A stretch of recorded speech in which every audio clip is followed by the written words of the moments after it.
जो नौजवान 2 बजे रात तक जागते थे, चाहे नौजवान हो या नौजुवतियां हो, जो रात को इसलिए जागते थे, आंखों में इश्क के सपने लेकर जागते थे, आज 2 बजे रात कहते हैं दादा काल कहाँ आंदोलन हो। जो इन आंखों में इश्क के हसीन सपने सजाते थे, आज वो नौजवान वो नौजतियां पूछती हैं कि दादा कल कहाँ आंदोलन है।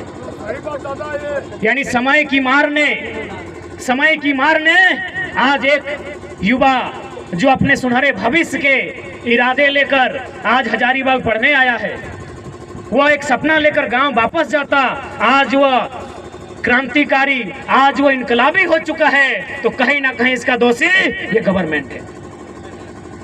कितना दुख में है ये छात्र। रांची गए थे, फिराया लाल के आसपास हमारे 2 साथी रहते हैं। जैसे ही हम लोग गए, बोला टाइगर भाई रहना है रात क्या? हम बोले हाँ, अब रांची से तो रिटर्न जाना पॉसिबल नहीं है, ट्रेन से आए हैं। तो बोला ठीक है, हम लोग दूसरा का रूम चले जाएंगे, आप लोग हमारे बेड में सो जाइए।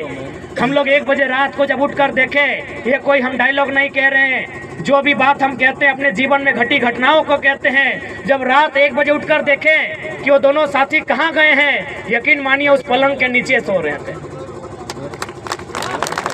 हम लोग को उस पलंग पर सोने के लिए दिया था और वे लोग उस पलंग के नीचे सो रहे थे। हम लोग सोचे थे 2-3 दिन रहेंगे, सुबह ही हम लोग बहाना किए कि काम पूरा हो गया, हम लोग घर जा रहे हैं। सोचिए कितने दर्द में हैं हम लोग।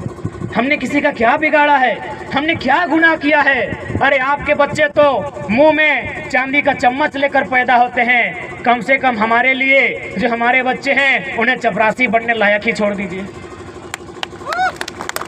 हमारे पढ़ने लिखने वाले छात्रों को कम से कम चपरासी बनने लायक छोड़ दीजिए। अरे उसी के लिए पॉलिसी बना दीजिए ना।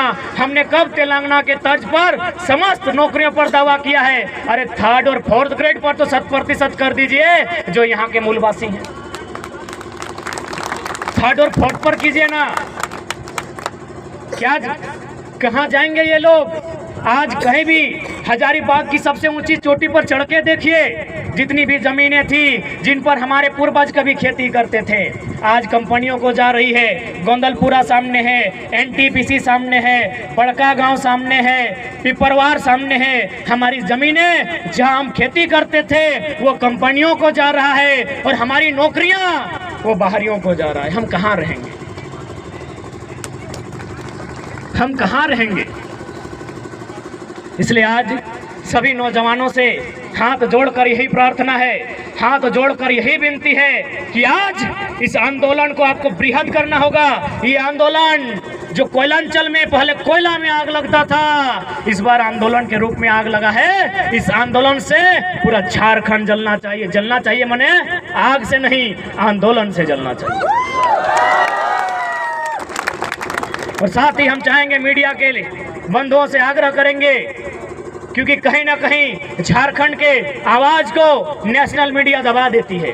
आप देख सकते हैं साल भर से यहाँ के छात्र आंदोलन कर रहे हैं। 3 लाख लोग मानव श्रृंखला बनाने के लिए सड़क पर आते हैं, कोई नेशनल न्यूज नहीं। पारसनाथ के मुद्दा में एक धनी समाज आगे आता है, आज तक घर पहुंच जाता है, कोई नेशनल न्यूज नहीं। तो कम से कम हमारे जो न्यूज हैं उनके माध्यम से आपको धन्यवाद देते हुए चाहेंगे हमारी बातों को, हमारे दर्द को राज्य सरकार तक, राज्य के हुक्मरान तक पहुंचाया जाए। और साथ ही निवेदन करेंगे जो कार्यपालिका के अंग है, जितने भी थाना प्रभारी पुलिसकर्मी आए हैं, आपसे भी निवेदन होगा आप लोग भी इस लड़ाई में अंदरूनी सपोर्ट करें।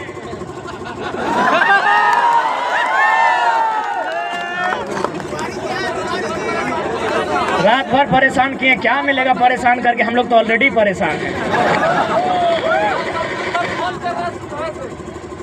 और आपको तो भाई सूचना भी दिया गया है, तो भले यदि आप ऐसा कह रहे हैं कि आप लोग सुरक्षा के लिए आ रहे हैं, तो हमको तो डाउट है। यदि आप सुरक्षा के लिए आए हैं तो चारों कोना में होना चाहिए, एक ही जगह जमा के क्या कर रहे हैं?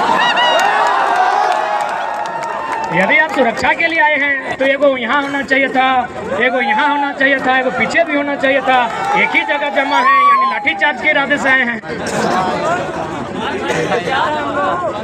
तो कोई दिक्कत नहीं, हम लोग आपको दोषी नहीं देंगे। आप अपनी ड्यूटी बचाइए, हम लोग आंदोलन करेंगे। यदि मन करे लाठी चलाने का, फर के मारिएगा, इधर गोड़ हाथ में मत मारिएगा, कपारे में मारिएगा। बहुत परेशान हो गए साल भर से। बाकी यदि सुरक्षा के लिए आए तो अभी भी ड्यूटी निभाइए, चारों तरफ फैल जाइए और आधा घंटा संबोधन करेंगे।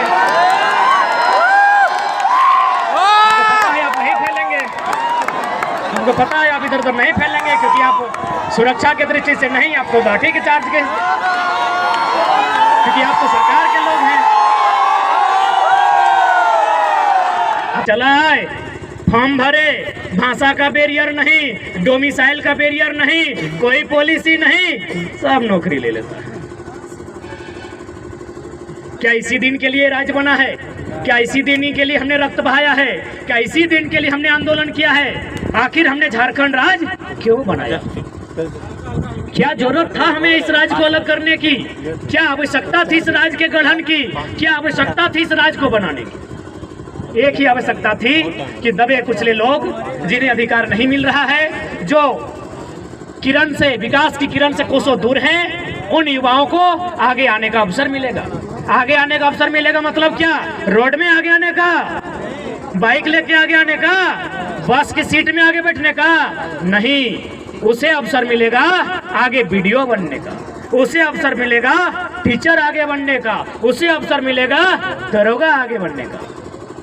याद कीजिए, जब महाराष्ट्र में मराठी और गैर मराठी का विवाद हुआ था, इंदिरा गांधी जो समय की प्रधानमंत्री थी, बाल ठाकरे के साथ उनका टेबल टॉक हुआ था। इंदिरा गांधी ने कहा तुम भारत को तोड़ने की बात करते हो। माननीय बाल ठाकरे ने कहा कि हमने भारत को तोड़ने की बात कब कही? जिस प्रकार पंजाब पंजाबियों का है, बंगाल बंगालियों का है, तो यदि महाराष्ट्र मराठियों का है, वहाँ की शिक्षा में, वहाँ के स्वास्थ्य में, वहाँ की नौकरियों में यदि पहला अधिकार मराठी का हो तो क्या गुनाह है? क्या कोई गुनाह है? तो ठीक उसी प्रकार इस राज्य की वैकेंसियों में यहाँ के नौजवानों का योगदान हो, यहाँ के नौजवानों को अवसर मिले तो क्या गुनाह है? और ये तो हम नहीं कह रहे हैं, भारत का संविधान कह रहा है। भारत का संविधान 309 जो विधानसभा को शक्तियां देता है, भारत की अनुसूची 7 जिसमें जो राज्य की सूची है, सूची नंबर 41 कहती है, वही अनुच्छेद 16(4) कहती है कि राज्य के हितार्थ में, राज्य के नौजवानों की नियुक्ति के हितार्थ में राज्य सरकार विकसित राज्यों को कंट्रोल करने के लिए, उनको एक बैरियर में बांध कर रखने के लिए नियम बना सकती है। हम तो संवैधानिक बात नहीं कर रहे हैं, हम तो सारी चीज लॉजिकल रखते हैं। और आज इस आंदोलन से अगर 22 साल में इनको डर लगा है तो इसीलिए डर लगा है कि इससे पहले सब ठेंगा छाप मंत्री लोग होता था, आज भी मोटा मोटी उतना है। मीडिया वाला पूछता था कि 1932 तो अंग्रेजों के टाइम का है, कैसे चलेगा? तो हम लोग तो मीडिया लोग को बुलाता है, सामने आइए। सिराज भाई तो बहुत सामने हैं, जवाहर हजारीबाग बहुत सामने हैं, तो हम सामने बुलाते हैं, उनको आर्गुमेंट्स दलील प्रेजेंट करते हैं कि 1932 कहे नहीं चलेगा, कहे नहीं चलेगा। इसी देश में 1860 का कानून चलता है, 1932 कहे नहीं चलेगा भाई? बिल्कुल चलेगा। ये जो बड़ा बाबू 107 की धारा लगाते हैं सर,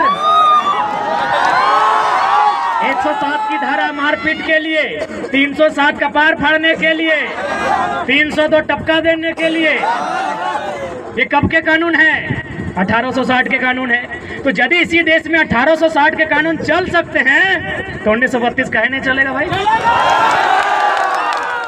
यानी वो हुआ ना कि आप करें तो रास लीला, सर्व हम करें तो करैक्टर ढीला। गजब देश है भाई, गजब का स्टेट है मेरा।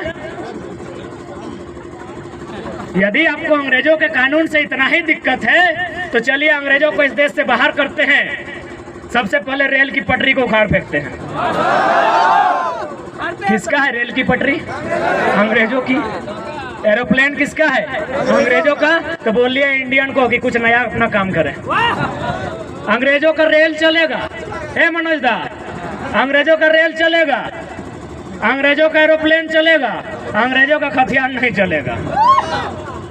चलिए अब बोका का जैसा समझाते हैं, मुख्यमंत्री बोलते हैं ना, वो बोका हम लोग का डायलॉग को कॉपी कर रहा है। एकदम बोका, झारखंडी लोग लेल्हा धेंधा बोका, एकदम बोका के स्टाइल में समझाते हैं खतियान का लड़ाई को। यदि एक बांस का टुकड़ा को लिया जाए, उस बांस के टुकड़ा को 2 भाग में बांट दिया जाए तो क्या दोनों का रंग बदल जाएगा? बदलेगा नहीं ना। क्या दोनों का गुण बदलेगा? क्योंकि दोनों बांस कभी एक ही बांस था, दोनों बस अलग अलग फाड़ा हुआ है। तो ठीक उसी प्रकार हम भी बिहार से न फाड़ा हुए हैं। तो पता कीजिए बिहार में कौन कानून है। अगर वहां खतियान का कानून है तो झारखंड में क्यों नहीं होगा जी?